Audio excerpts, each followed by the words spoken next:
Stream your Zoom meeting on your YouTube. First of all, open the OBS Studio and now under Sources, click on this plus icon, select Window Capture, type here Zoom Meeting and click on OK.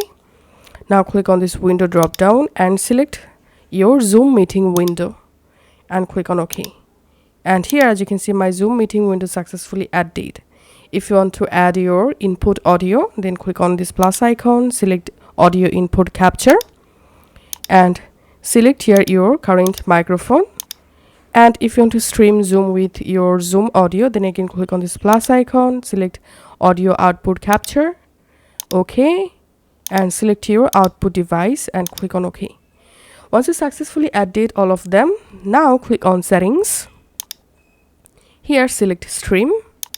Click on this service drop down, show all, and in this list you have to select YouTube RTMPS. Now click on use stream key.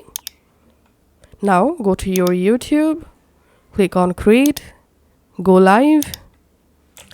Here you will find your YouTube stream key. Just copy this stream key from here, then go back to your OBS and in this field paste your stream key. And then don't click on connect account, just click on apply and click on OK. And now just click on start streaming. Once your streaming started, just go to your YouTube. And as you can see, I've successfully started to stream my Zoom meeting on my YouTube. And here you can see the live preview.